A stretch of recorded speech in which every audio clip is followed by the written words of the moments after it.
Hello, everyone. Welcome back to the channel. I am your host, Sarah, and today I am incredibly excited because we are starting a deep dive into a book that honestly I think I need more than anyone else listening. Hello, Sarah. It is great to be back. And trust me, you are not alone. I think every single human being needs this book. Listeners, please welcome our resident expert, life coach, and my good friend, John. John, today we are cracking open Atomic Habits by James Clear. Yes, Atomic Habits. This is not just a self-help book, Sarah. This is the manual for operating the human brain. It explains exactly how to change your life, not just why you should. And I need the manual, John, because I have a confession to make. Oh? What is your confession, Sarah? Well, you know how every New Year's Eve I make a big list. I say, this year I will lose 10 kilos, I will write a novel, I will learn to play the guitar. The classic New Year's resolutions. Exactly. And by February 1st, I am back on my sofa eating pizza and the guitar is gathering dust in the corner. I feel like a failure. I feel like I just don't have enough willpower. Warmly. Sarah, let me stop you right there. You are not a failure. And you were not lazy. You simply have a bad system. A bad system? I thought I just needed more motivation. Motivation is overrated. Motivation is like a battery. It runs out. You cannot build a life on motivation. You need to build it on habits. And not just any habits. Atomic habits. Let's start with that title. Why atomic? Does it mean explosive? It has a double meaning. First, an atom is something extremely small, tiny. But second, atoms are the building blocks of the universe. They contain immense power. So an atomic habit is a tiny behavior that seems small, but has massive power over time. I like tiny. Tiny sounds easy. But John, how can something tiny change my life? If I do one push-up today, I'm not going to be an athlete tomorrow. You are right. You won't be an athlete tomorrow. And this is why most people quit. They don't understand the math of compounding. The math? Yes. Sarah, let me ask you a quiz question. If you get just 1% better every single day for 1 year, mathematically, how much better will you be at the end of the year? Thinking 1% a day. Maybe twice as good? Or 3 times as good? Excited. Most people guess that, but the answer is 37 times better. Shocked. 37 times? That is huge. It is massive. That is the power of compound interest. But here's the scary part, Sarah. If you get 1% worse every day, do you know where you end up? 0? Basically 0. You decline down to nothing. So success is not about one big transformation. It's not about winning the lottery. Success is the product of daily habits. I love that concept. But John, here's my frustration. I know this logic, but when I go to the gym for 2 weeks and I look in the mirror, I look exactly the same. Yes? And I get discouraged. I think this isn't working, so I quit. You have hit what James Clear calls the plateau of latent potential. That sounds fancy. The plateau of latent potential? What is that? It's also called the valley of disappointment. Sarah, imagine an ice cube sitting on a table in a cold room. Okay, the ice is frozen solid. You want to melt the ice, so you start heating the room. 26 degrees. Does the ice melt? No. 27 degrees, 28 degrees, 29 degrees. You're using energy, you're doing the work, but the ice is still solid. If you look at the ice, you say, I'm working so hard, but nothing is happening. This is useless. That's exactly how I feel at the gym. I'm sweating, but nothing is changing. But then you hit 30 degrees, 31 degrees, still nothing. And then 32 degrees. Suddenly, the ice begins to melt. Finally! Now, tell me, Sarah, was it the 32 degrees that melted the ice? Or was it all the work you did before, the 26, 27, 28, 29? Realizing it was all the work before, it was building up pressure. Exactly. All your hard work was not wasted. It was being stored. When you're working out and you see no results, you're simply in the phase of heating the room. You are storing the potential. You just haven't hit 32 degrees yet. That's so comforting, John. I feel like I'm constantly at 31 degrees and quitting just before the magic happens. Most people do. We expect progress to be a straight line, like a ladder. Step 1, Step 2, Step 3. But nature doesn't work like that. Look at a bamboo tree. Bamboo? Yes, you plant a bamboo seed. You water it for 5 years. For 5 years, you see nothing, maybe a tiny sprout. But under the ground, the roots are spreading. They are building a massive foundation. Then, in the 5th year, the bamboo shoots up 90 feet in 6 weeks. Laughing, that's crazy. 90 feet in 6 weeks? Yes, but if you stopped watering it after 3 years, it would have died. You have to trust the process. Trust the process. I hear that a lot, but usually we focus on the goal. We say, I want to run a marathon. I want to be a millionaire. And that's the problem. We focus too much on goals and not enough on systems. What's the difference? A goal is the result you want. A system is the process that gets you there. If you're a basketball coach, your goal is to win the championship. Your system is how you train the players every day.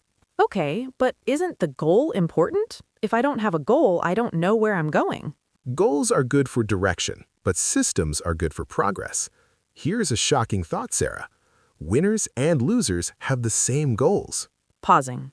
Wait, repeat that. In the Olympics, every athlete wants the gold medal, right? Yes, nobody goes to the Olympics wanting to lose. So, if the winner and the loser both had the goal of winning, then the goal cannot be the thing that made the difference. The goal didn't make them win. It was their system that made them win. It was how they trained, how they slept, how they ate. That's so true. I never thought about that. Having a goal doesn't make you special. Everyone has a goal. Exactly. Also, goals are temporary. Let's say your goal is to clean your messy room. You clean it. Goal achieved. But if you don't change your habits, if you're still a messy person, 3 days later, the room is messy again. Laughing, you've been looking in my windows. That's exactly what happens. I do a big clean, I feel great, and then a week later, it's a disaster zone. Because you treated the symptom, the messy room, not the cause, your habits. We need to change who you are, not just what you do. And this brings us to the deepest concept in the first part of the book, identity. Identity. This sounds deep. It is. Imagine an onion. It has layers. The outer layer is outcomes, what you get. I want to lose 10 kilos. The middle layer is process, what you do. I will go to the gym. The center, the core, is identity, who you believe you are. Who I believe I am. Most people try to change from the outside in. They focus on the outcome. But true change happens from the inside out. Let me give you a famous example from the book regarding smoking. Okay. Imagine 2 people are trying to quit smoking. You offer a cigarette to the first person. They say, no thanks, I'm trying to quit. That sounds like a reasonable answer. It sounds reasonable, but listen closely. I'm trying to quit. They still believe they're a smoker who is trying to do something hard. They still identify as a smoker. I see. They're struggling against themselves. Now you offer a cigarette to the second person. They say, no thanks, I'm not a smoker. Oh, that's different. It is different, but a huge shift. I'm not a smoker. They've changed their identity. Smoking is not part of who they are anymore. They're not resisting temptation. They're just being themselves. That's powerful. It reminds me of when I say, I'm not a morning person. Snaps. Yes, Sarah, if you tell yourself I'm not a morning person, then waking up early will always be a fight. You are fighting your own identity. But if you start to tell yourself, I'm the type of person who wakes up early, eventually, it becomes easy. But, John, I can't just lie to myself. I can't just sit here and say, I'm an athlete when I haven't run in 5 years. My brain knows I'm lying. You are absolutely right. You cannot just use positive affirmations. You need proof. Your identity is built on evidence.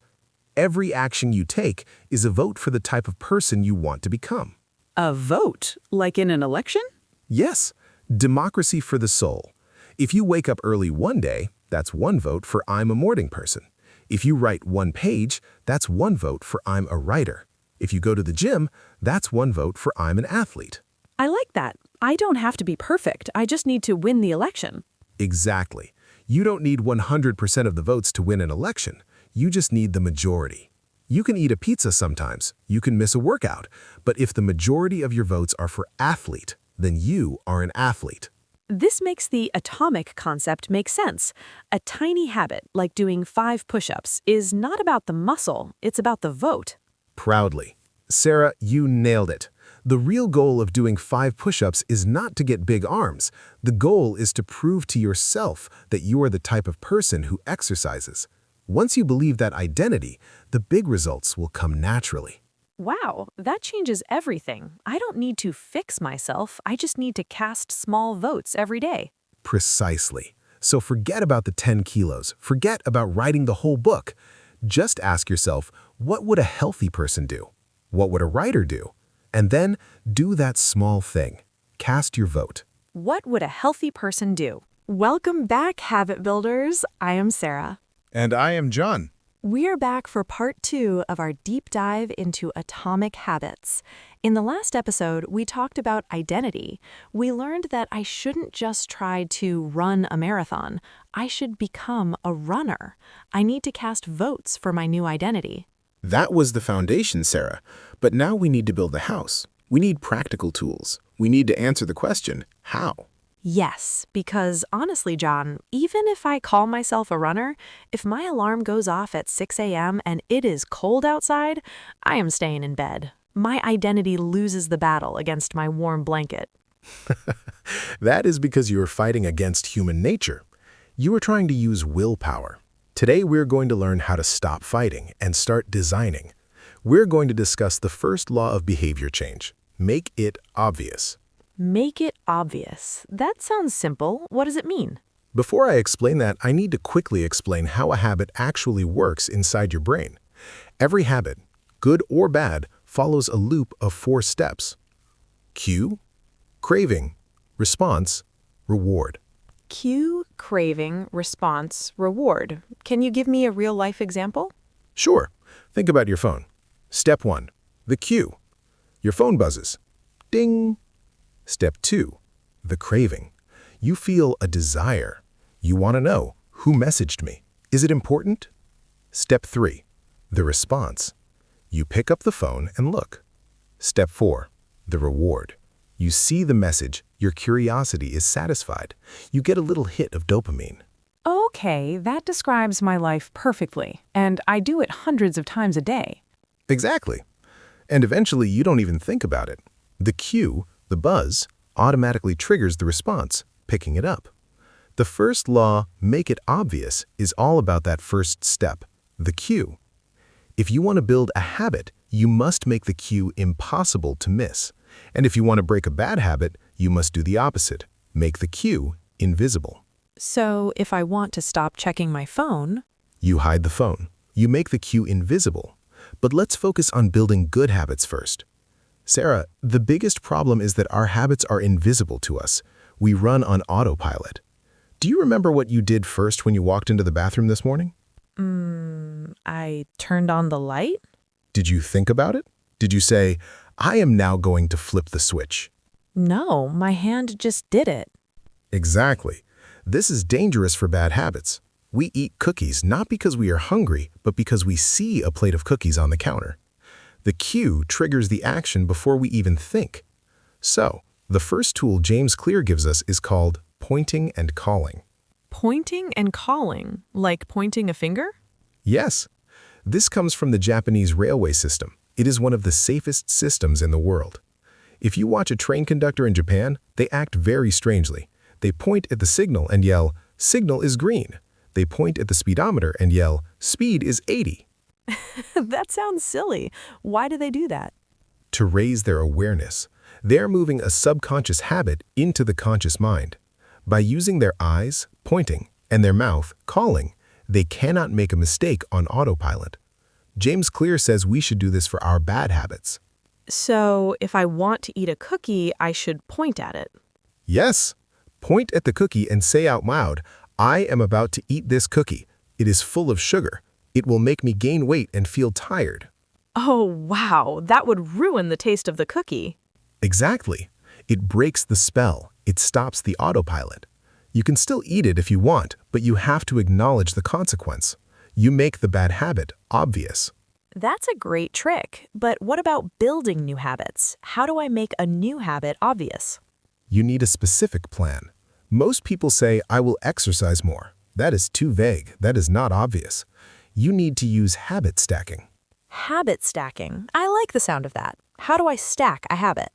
You use a current habit as the trigger for a new habit. The formula is, after current habit, I will new habit. Give me an example. Okay. Sarah, what is something you do every single morning without fail? I pour a cup of coffee. Perfect. That's your strong, existing habit. Now let's say you want to start meditating.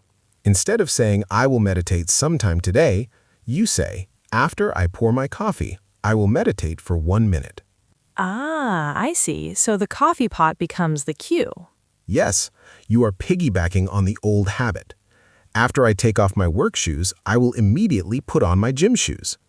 After I brush my teeth, I will floss 1 tooth. 1 tooth. John, aiming high. Hey, start small. We talked about atomic habits. The key is the connection. The end of one task is the beginning of the next. You create a chain. But Sarah, there is something even more powerful than habit stacking. It is the secret weapon of behavior change. Ooh, a secret weapon. Tell me. It is called environment design. Sarah, let me ask you, do you think you have a lot of self-control? Absolutely not. If there's chocolate in the house, I will eat it. I have zero self-control. Good news, you're normal. James Clear argues that self-control is a myth. The most disciplined people are not the ones who fight temptation every day. They're the ones who remove temptation. They design their environment so they don't need self-control. So if I want to stop eating chocolate, You don't buy chocolate. It sounds stupidly simple, but it's profound. If you are trying to work but your phone is next to you, you're using energy to ignore it. Your brain is fighting, don't look, don't look, don't look. Eventually, your brain gets tired and you look. so I should just put the phone in another room? Yes. Now you don't need willpower. You just need physics. The phone is gone. You can focus. Environment is stronger than willpower. There was a famous study in a hospital cafeteria. They wanted people to drink more water and less soda. Did they tell people soda is bad for you? No, they didn't say a word. They just changed the environment.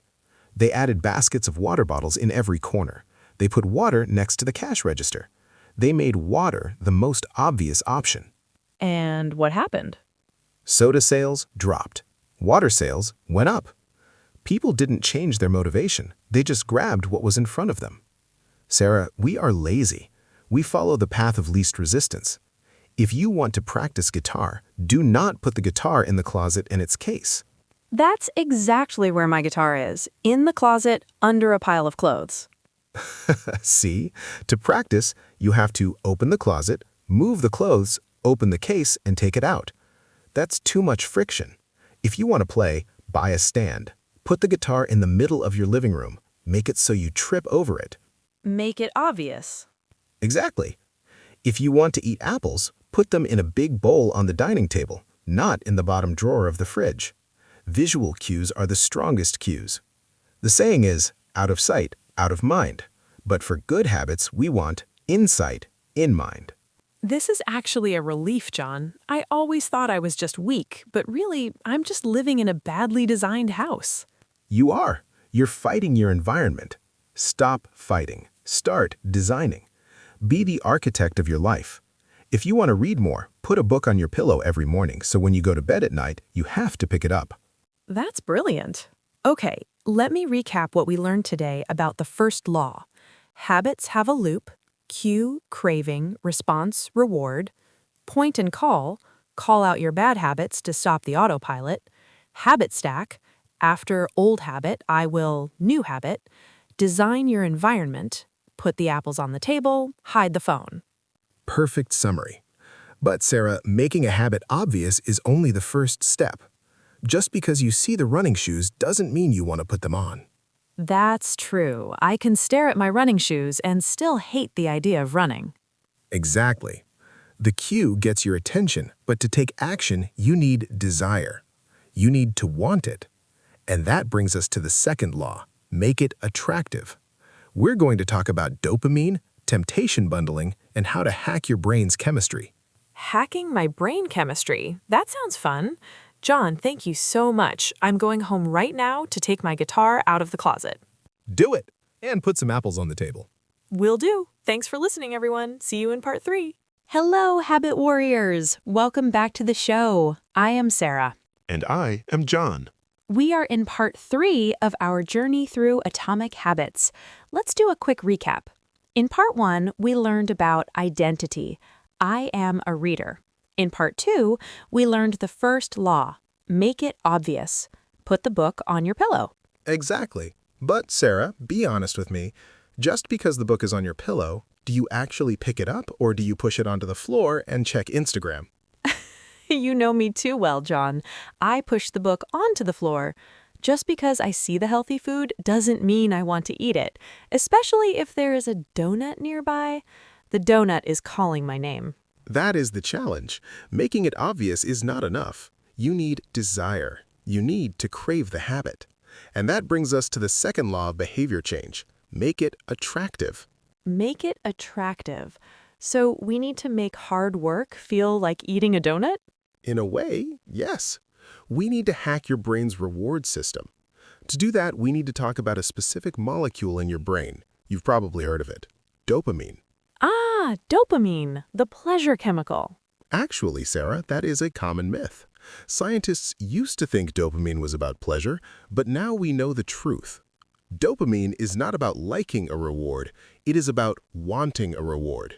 It is the chemical of desire. Wait, there's a difference between liking and wanting? A huge difference. Have you ever eaten a whole bag of potato chips? Yes, many times. By the time you get to the bottom of the bag, do you actually like it or do you feel gross and salty? I feel terrible. I don't even enjoy the taste anymore, but I can't stop eating. Exactly. You don't like it, but you want it. That is dopamine. Dopamine spikes when you anticipate a reward. Think about Christmas Eve. Christmas Eve? For children, Christmas Eve is often more exciting than Christmas Day. The idea of opening presents is more powerful than the presents themselves. That anticipation drives us to act. If you want to build a habit, you need to spike your dopamine before you do the hard work. Okay, but how? I don't get a dopamine spike from thinking about a treadmill. I get a dopamine spike from thinking about Netflix. Correct. So, James Clear suggests a brilliant strategy called temptation bundling. Temptation bundling? That sounds like a marketing trick. It sort of is. It means you bundle, or combine, two things. Something you need to do, something you want to do. Can you give me an example? There was an engineering student named Ronan Byrne. He loved watching Netflix, but he knew he needed to exercise. He was overweight and lazy. So, being an engineer, he hacked his stationary bike. What did he do? He connected the bike to his laptop. He wrote a computer program that would only play Netflix if the bike was moving at a certain speed. That is genius. If he slowed down, the movie stopped. If he stopped pedaling, the screen went black. So he was literally powering his entertainment with his legs. He bundled the need, exercise, with the want, Netflix. Suddenly, he wanted to go to the gym, not because he loved sweating, but because he wanted to see the next episode of Game of Thrones. That is incredible. So he used the dopamine from the show to fuel the workout. Exactly. And you can do this without being a computer genius. Sarah, do you have a guilty pleasure? Maybe a podcast or a trashy reality TV show? Or a specific type of chocolate? I love listening to true crime podcasts, but I feel guilty sitting around listening to them. Perfect. Make a rule, I'm only allowed to listen to true crime podcasts while I'm folding laundry. Ooh, I hate folding laundry. It's the worst chore. But if you link it, suddenly you might look at the pile of laundry and think, oh, good, I can find out who the killer is. You've made the hard habit attractive. I love that formula. Only do thing I love while doing thing I need. Yes, it turns a burden into an opportunity. But Sarah, there's another way to make habits attractive, and this one is even more powerful than Netflix. What's stronger than Netflix? Peer pressure. We are social animals. We want to fit in. We're terrified of being the outsider. James Clear says we imitate three groups of people: the close, family and friends; the many, the crowd; and the powerful, celebrities and successful people. That makes sense. If all my friends smoke, I will probably smoke. Exactly. If your best friend eats pizza every night, it becomes normal to eat pizza. The habit is attractive because it helps you belong to the tribe. The lone wolf dies, but the pack survives.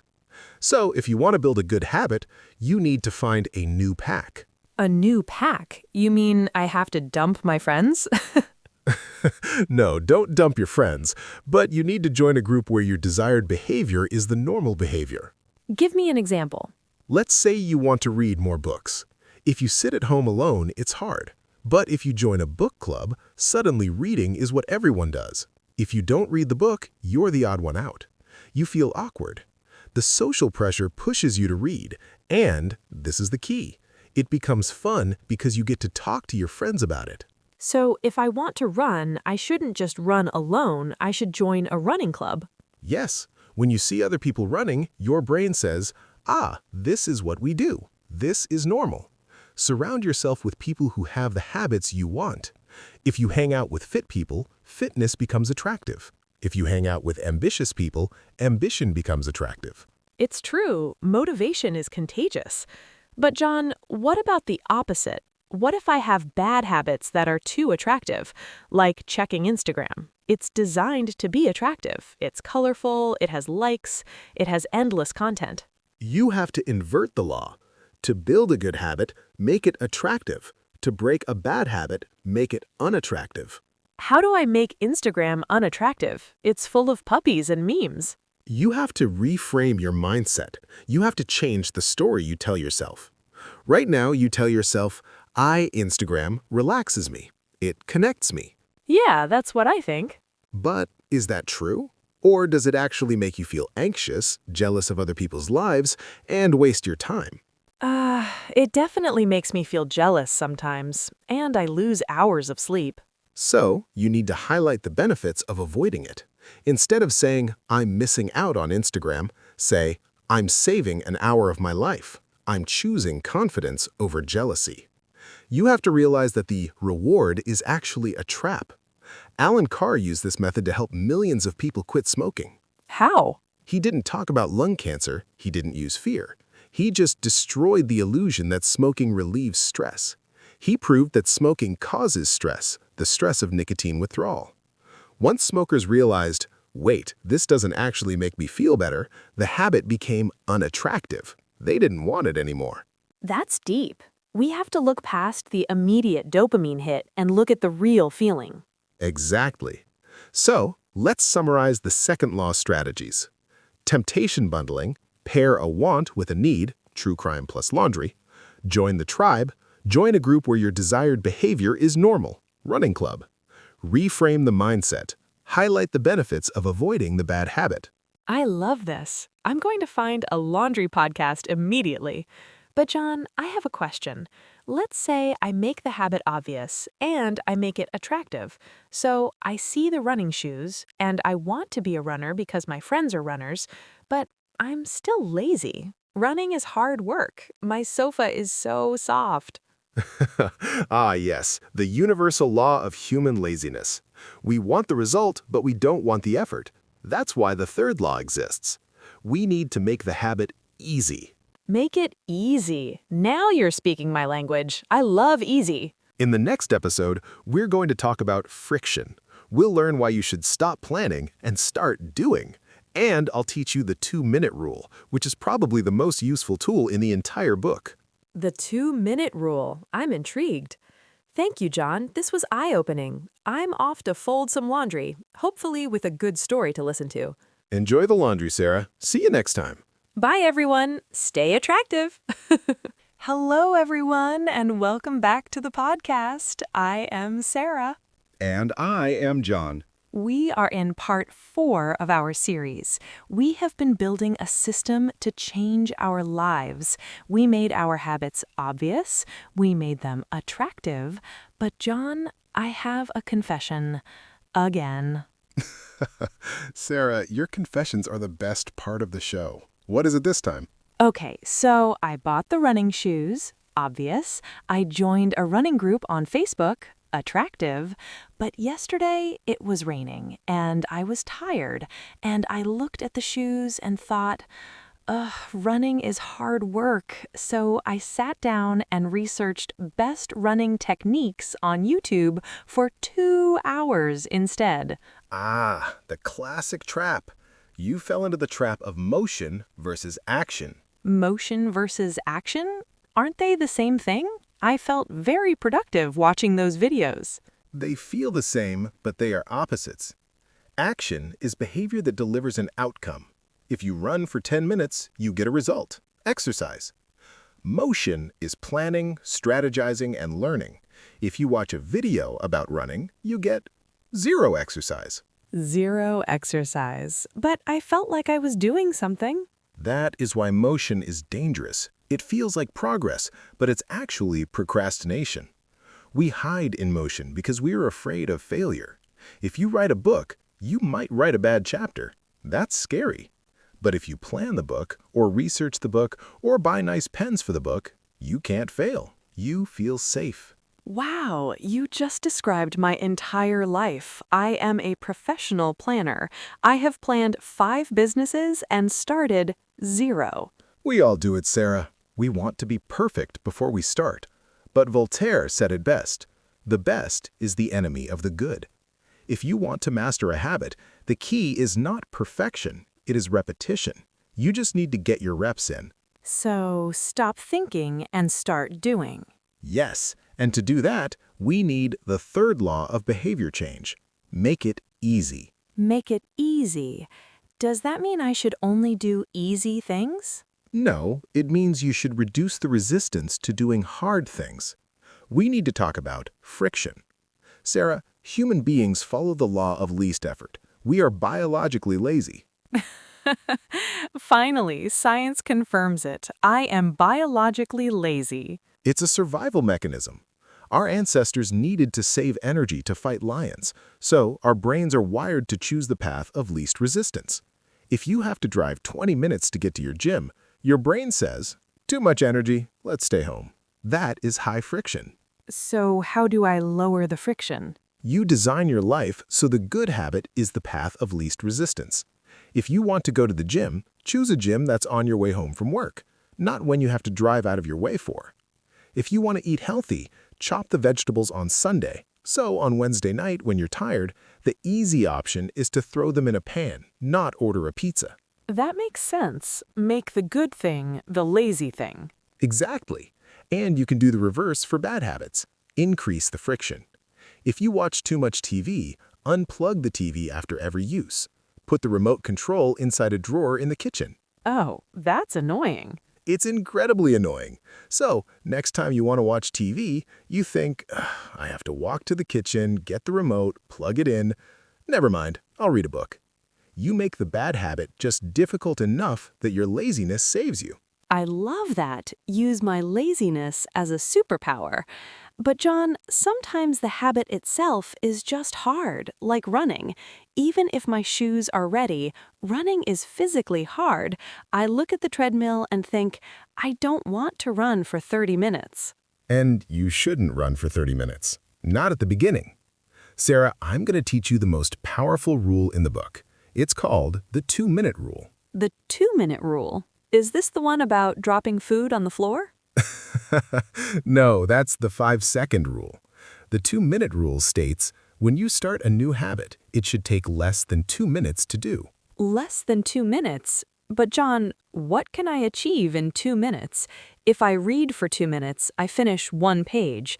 If I run for 2 minutes, I burn like 10 calories? That seems useless. It seems useless if you focus on the outcome. But remember, we are focusing on the identity. You cannot improve a habit that does not exist. You have to master the art of showing up. Showing up? Yes, a habit must be established before it can be improved. If you try to run a marathon before you can put on your shoes every day, you will fail. So, scale it down. Read 30 books a year becomes read 1 page. Do 30 minutes of yoga becomes take out my yoga mat. So the goal isn't to do the workout. The goal is just to start. Precisely. Let me tell you a story about a man who lost over 100 pounds. He went to the gym every day, but he had a rule. He was not allowed to stay for longer than 5 minutes. What? He drove to the gym, exercised for 5 minutes, and left? Yes, for the first 6 weeks. He would go in, do half an exercise, and go home. It sounds crazy, right? It sounds ridiculous. Why bother going? Because he was mastering the art of showing up. He was becoming the type of person who goes to the gym every day.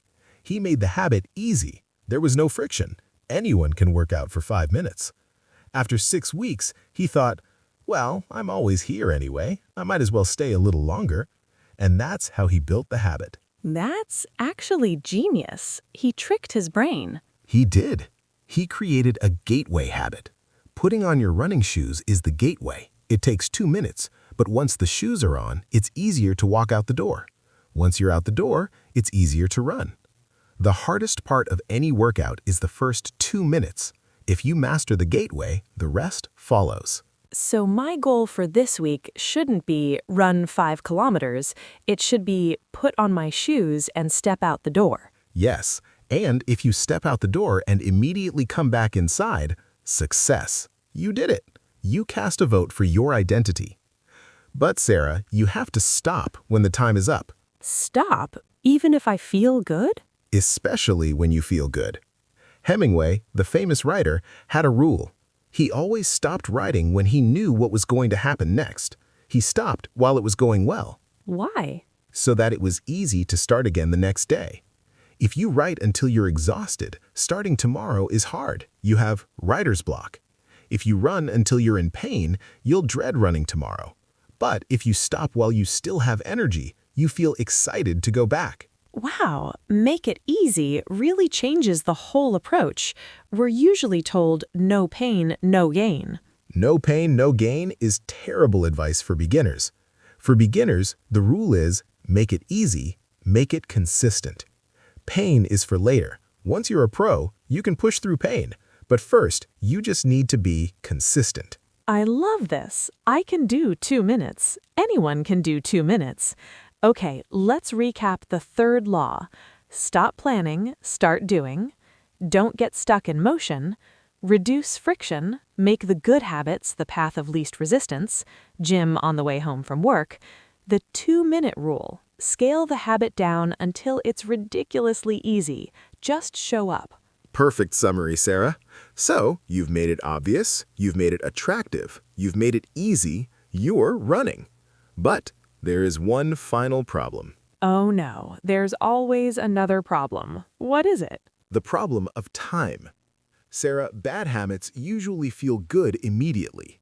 Eating a donut tastes amazing right now. The bad result, getting fat, comes later. True.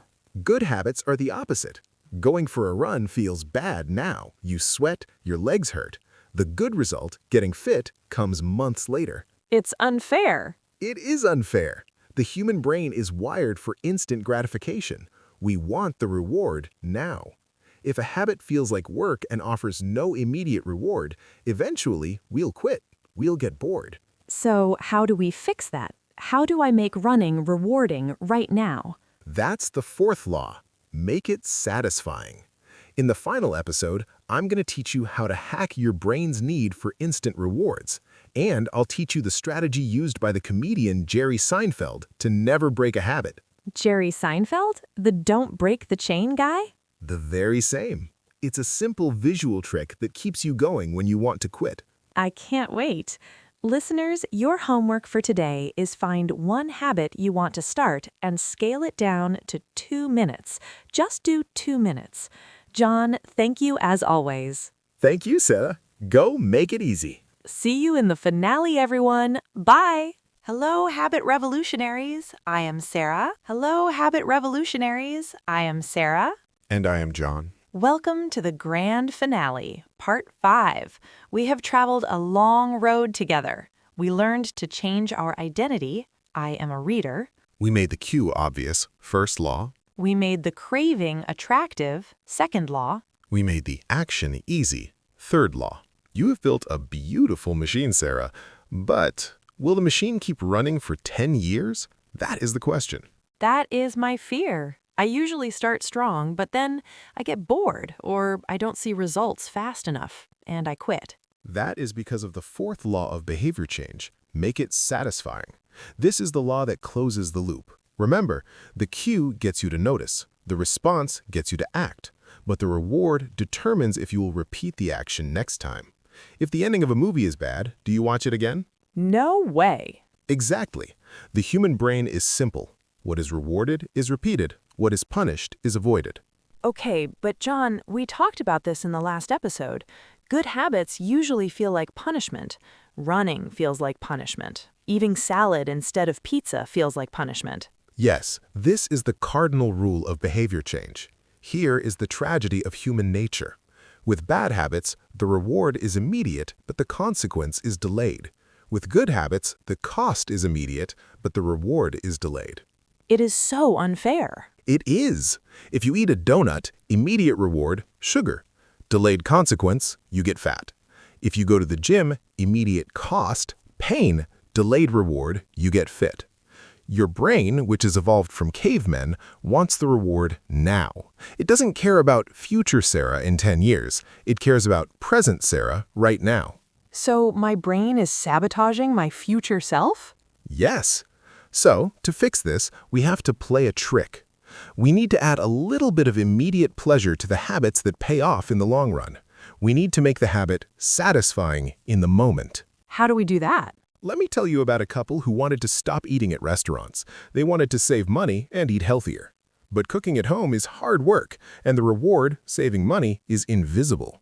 You don't see the money you save, it just stays in the bank. It's boring. True. Spending money is fun. Saving money is boring. So, they opened a new savings account and labeled it Trip to Europe. Every time they skipped a restaurant and cooked at home, they transferred $50 into that account. Ooh, I like that. Suddenly, they had an immediate reward. They saw the number go up. $50, $100, $150. It felt satisfying. They weren't just not eating out, they were going to Europe. They hacked the system. They gave themselves a dopamine hit right now for a good habit. That is brilliant. You make the progress visible. Visible progress is the most addictive form of motivation.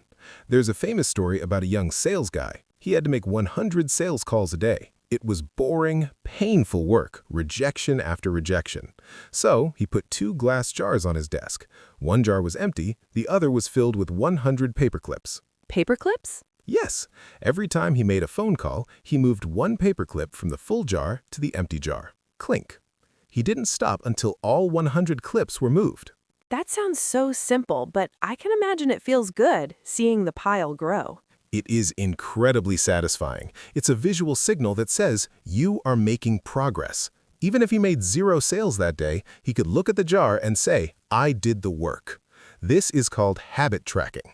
Habit tracking. Is this like marking an X on a calendar? Exactly. This is the Jerry Seinfeld strategy. When Jerry Seinfeld was a young comedian, his goal was to write better jokes. He knew the only way to do that was to write every day. So he bought a huge wall calendar. Every day that he wrote a joke, he put a big red X over that day. Just an X? Just an X. But after a few days, he had a chain. X, X, X, X. He said his only job was don't break the chain. Don't break the chain. I love that. It becomes a game. It gamifies your life. You look at the calendar and you see a chain of 20 days. You don't want to break it. It hurts to break it. So, even if you're tired, you write a joke just to keep the chain alive. You do it for the satisfaction of the X. I need to buy a calendar. This appeals to my obsessive side. But John, be real with me. Life happens. What if I get sick? What if I have an emergency? What if I break the chain? This is the most important part of the episode, Sarah. Listen closely. You will break the chain. Oh, thanks for the vote of confidence. No, it's a fact. We're human. You will get the flu. You will go on vacation. You will have a bad day. The problem isn't slipping up. The problem is thinking, oh no, I broke the chain. I'm a failure. I might as well give up. This is the all or nothing mentality. I ate one cookie, so my diet is ruined. I might as well eat the whole box. Yep, I've said exactly those words. James Clear has a rule for this. It's the rule of elite performers. Never miss twice. Never miss twice. If you miss one day, that's an accident. If you miss 2 days, that's the start of a new habit. If you miss a workout on Monday, you absolutely must work out on Tuesday. You cannot let the chain break for 2 days in a row. That's very forgiving. It means I can mess up as long as I fix it immediately. Exactly. Lost days hurt you more than successful days help you. Think about compounding money. If you have a 50% gain, that's great. But if you have a 50% loss, you need a 100% gain just to get back to where you started. Avoiding the zeros is more important than hitting the home runs. Just show up, even if it's a bad workout, even if it's just for 2 minutes. Remember the 2-minute rule. Just keep the identity alive. Just don't put up a zero. That's going to be my motto.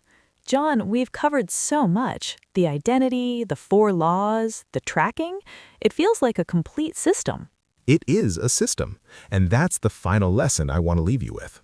We live in a world that is obsessed with results. We look at the person with the perfect body or the $1 million, and we think they're lucky or they have great goals, but we don't see the system underneath. We don't see the bamboo roots.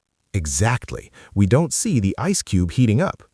James Clear's most famous quote is this: "You do not rise to the level of your goals, you fall to the level of your systems." Wow. Repeat that one more time. That's a mic drop moment. You do not rise to the level of your goals, you fall to the level of your systems. Your goal is your desired outcome. Your system is your collection of daily habits. If you have a bad system, a good goal will not save you. But if you have a good system, the goal will take care of itself. That takes the pressure off. I don't have to worry about the future. I just have to worry about today. Just today, just 1%.